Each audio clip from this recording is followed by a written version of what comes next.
ironically, I think this is probably one of the first 5 to 10 delivered Emiras in the country, I think. I don't know how that actually happened, right? It's just... So anyhow, I'm here with Dan and his beautiful brand new vivid red Lotus Emira. And he's agreed to spend a little time answering some questions for me, share his top 5 and things like that. So Dan, welcome. All right, thank you. You can't see me right now, but I wanted to let you know that this video is the first in a 3-part series on this interview. And I've got at least 15 other Lotus Emira videos. So please take a moment to subscribe now and turn notifications on. You won't want to miss out. If you can't tell, I'm pretty smitten Yeah. with it. It's it was a revelation to get behind the wheel of it, and again, not tempering that with I don't get behind the wheel of a lot of fancy cars or anything, but it's just a fun car. Yeah, makes people happy, makes me happy, me and my wife happy. And so one, I'm curious, are you going to take it to the track? I've never done track stuff before. Again, this is kind of getting back into this kind of car after many decades. So I definitely would like to. I'd love to do a high performance driving education. I want to learn how to operate it properly, right? And because this car is way more capable than I am. That's one thing I learned on the Hethel track.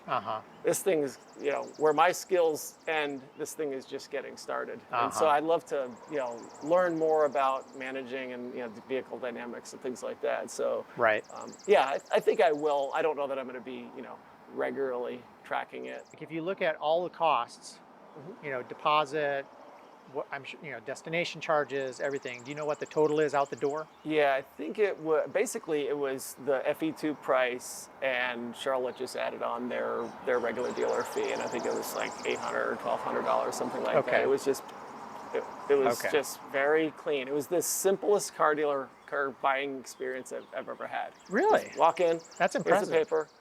Here's the numbers. No funny business. Just it was.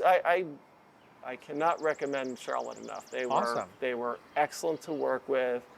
I mean, they didn't have any more information than anybody else did, so they were wringing their hands like everyone else. But just easygoing, very straight, And you were just mentioning this sort of bizarre, wait process that we've all been going through, and I was curious, when did you put your deposit down? How long did you wait? How was that process for you? I was casually looking to get a sports car. My wife and I have been talking about it for a while, so I just started looking. I actually have been out of the sports car world for quite a while and didn't even realize Lotus was still making cars, right? So this is where I'm coming from. Okay. Like many people, was looking at Porsche Caymans and things like that, just what you might expect. So I started looking, and suddenly I came across the Emira. And this was in November 2021, so I was late to the game. Yes. Immediately, I fell in love instantaneously. It's the car I've been waiting my whole life for, right? Awesome. And my wife said, well, put a deposit down. I'm like, all right, sure.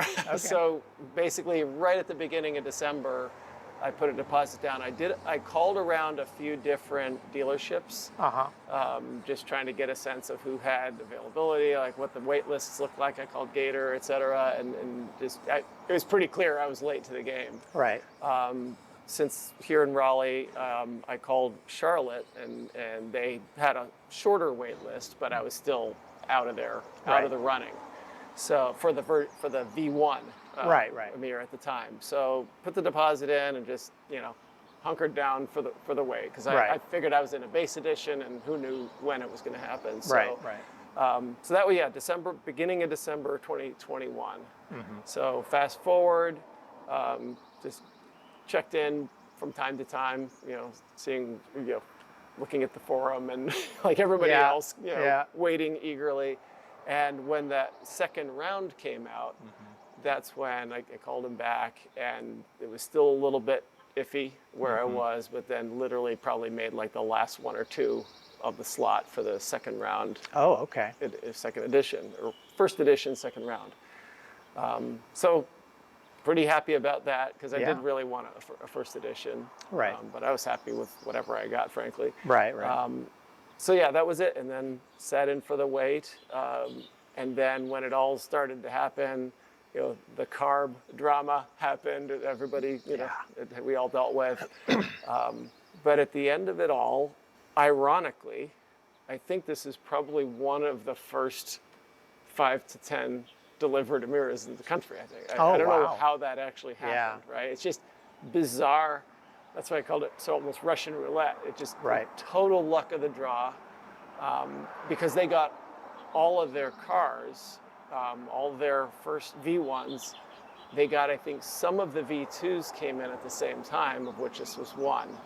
And it was funny because I actually saw someone share a video on YouTube taken at Charlotte. And so I saw it was the whole lineup of cars. And then down at the end, I see this vivid red one. Like, hey, what's that doing there? Is that mine? What's that doing there? So I called him up and he said, yeah, you beat me by a day. I was going to call you tomorrow. Wow. It actually came in, and for whatever reason. So again, it was just this bizarre, Yeah. And it's, I feel bad, right? Because you gotta cut. It's this weird line cutting thing, But you didn't cut line. Yeah, I mean, but it just sort of happens that way. Yeah, So exactly. I will just say, for you, for others who've been in it longer and waiting, and you're going to be really happy when it gets here. It is an absolutely spectacular car. So, Okay, awesome. They keep the whole worth the wait thing. I think so. It just the wait's been excruciating for everybody. Many more than others. And, But it'll be over soon. It's a little bit of a sore point with me. Obviously, you mentioned not that you got your car, but the Russian roulette and the fact that they're just not communicating anything. I mean, you have to scratch your head. It's like, how did they? It sounds like Charlotte then got like almost all their allocations up front, and other dealers are trickling them in. I mean, I read a post the other day. One dealer, they only had got one car, and someone whose car had been in the country since December still hadn't seen their car. How are they deciding where to ship cars? It just doesn't make any sense, and they're not sharing any information. And the carb thing, I think, was a factor. Even bridges in Baltimore. It's almost like everything that can go wrong will go wrong here. Right. All I can do is chalk it up to Lotus knows how to engineer and build a spectacular machine. Right. Everything after that, not so much. Yeah. You guys missed a huge opportunity to tell an amazing story. We all knew this was going to be a wait, right? But it was a great opportunity to do like modern marketing and sort of take people on a journey. Like an email every quarter would have been great, but anything. So it really was a spectacular own goal in that regard. Yeah. But here it is. Yeah, good. So you haven't had any problems, because I've read stuff about people, having like paint corrections with a lot of orange peel. I've read about, one guy had to have the whole electrical harness replaced. Yeah, I think this is another one of these bizarre strokes of luck, of timing, where it was actually manufactured. I put my actual order in last August. So manufacturing was supposed to start around December-ish. And so I think it just sort of threaded the needle here, timing-wise, to where I think it was built relatively late in the build cycle. So maybe some of the glitches were out, and it was delivered and arrived and really didn't sit that long. So it sat at Charlotte for, I don't know, maybe, it arrived there in mid-January, and I think I picked it up in early March. So maybe it sat there for 5-6 weeks tops. So it really didn't have a lot of those other kinds of challenges that some have had, sitting a long time or whatever. So that's an interesting thing. So that it sat at Charlotte in January? I believe it arrived in mid-January. I'll have to because double check on that. A lot of dealers like Gator didn't have the room to take delivery of those cars. And so I think that's been causing problems for a lot of the dealers. I think so. So my understanding with Gator is that their cars are up in Detroit with Lotus, and I don't know, and again, I don't know how they're determining which cars come. They haven't been sharing any information about that process. It seemed, anecdotally, it seems like the classic last in, first out. Whichever car is parked in the back goes out first. If the FE2 is parked behind the FE1, it's like that one went out. So it's a strange thing. And I think, again, Charlotte's a small dealer. It's actually a Lamborghini dealership that added Lotus. And and again, they didn't have a huge allocation, so they maybe had 18 total cars or something there, and so they did sit outside. They weren't indoor stored. So there was a little surface rust on the brakes or whatever, but nothing crazy. I'm still in the break-in miles too, so I'm trying to get to that point. So I haven't even really done anything significant, like opened it up. So where are you in the it's 1,000 miles? I've got about 650 right now on it. So another 350 to go. Yeah. And what are they asking you to do during the break-in period? I mean, according to the manual, keep it under 4,000. I gather it's supposed to be run mostly in tour, but varying, not running it at kind of the continuous RPM a lot. They just don't beat on it pretty much, I think. So I've been trying to be reasonable, but give it a little beans once in a while, but but nothing too. I put it in sport once just to kind of see what it sounded like, but yeah, I'm trying to be reasonable before I let loose on it. I mean, it's worth it for that investment to hopefully have a long-term good relationship with the car. That's exactly it. This is a keeper for me. So once you hit that 1,000-mile break-in period, is there anything that you're like, okay, as soon as I pass that, I'm going to do this? Definitely going to try out the full rev range, because from what I've gathered from people who've done, gotten past that, it just changes the character of the car dramatically.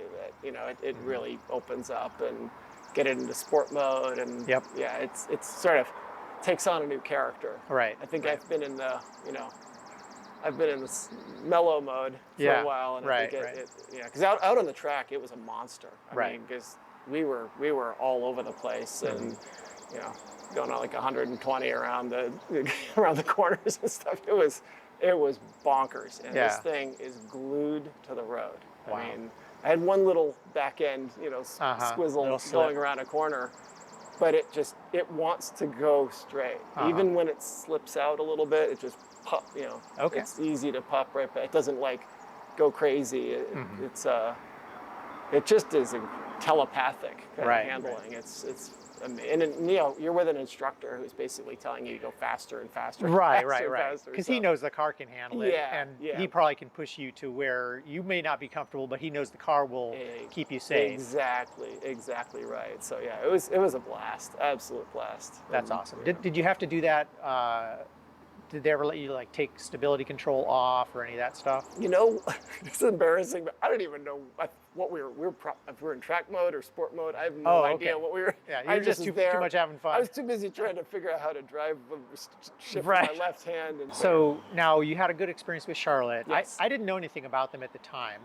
I had kind of heard that the dealership flow out in the Triad wasn't all that strong, and so I wasn't comfortable with them. Lotus Cape Fear didn't exist at the time, same. And I was familiar with Gator. So now that you've got the car though, and Lotus Cape Fear exists, where will you plan to take it? If you need service. It's a great question.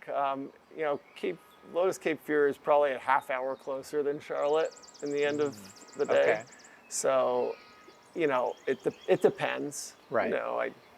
I think I'll probably look into what their service techs are, and who's maybe got better experience or anything like that. But it may be one or both of them from time to time. Gotcha. I would, no question, I would be very happy if there was something more local. I know there's a Lotus Raleigh that's opening very soon. It's really a kind of an offshoot of Cape Fear. Cape Fear, But I don't think they're not planning a service center here. It's just a retail location. What I had heard though, I don't know if this is absolutely true, but what I'd heard though is, at least while the car's under warranty, they would carry or transport it from the North Hills location in Raleigh to Lotus Cape Fear for service and then back. Now that's interesting. That would make it a lot more convenient. Yes, that would make it a lot more convenient. And less miles for no value, right? I mean, to me, highway miles are, Take the back roads. Well, I suppose you could do that. I can tell you when I go to Charlotte, I'll be going not down, I-85 or whatever. Okay, well, I guess that'll be something to figure out when it happens. Yeah. Did they offer you any kind of extended warranty? I don't even know what the standard warranty is on the car. I believe it's standard, the kind of 3-year warranty. I didn't have any extension offer. And it's not like, so BMW does a thing where it's like, they'll do everything for the first few years, right? Oil changes, Yeah. is it anything like no, that? It's not that. Okay. Yeah, Audi's the same way, just like you don't do anything. You buy basically a service plan up front. Right, And, okay. So yeah, this is just more traditional, buy a car and get if it something serviced. goes wrong, Yeah. we'll fix it. Yeah. Okay. Yeah, I'll be interested to see how things work out with that Raleigh location for Lotus Cape Fear, because I would love that convenience. Yeah, right? absolutely. Yeah. It makes sense. I mean, it's a pretty sizable market. Yeah, And, a lot of very nice cars around this area, and I could think it'd be a great market for these. Right. So yeah, That sounds like a good reason. I intend to keep it for many, many, many years. Yeah. That's awesome. Yeah, that sounds like great reasons to get it. Yeah. Okay, well, great. Awesome. Thank you, Dan. I really appreciate it. Yeah. And I look forward to producing this into some sort of finished content that we can share with others. Sounds good. Thank you, All sir. right. Thank you. Ta-da. Ta-da.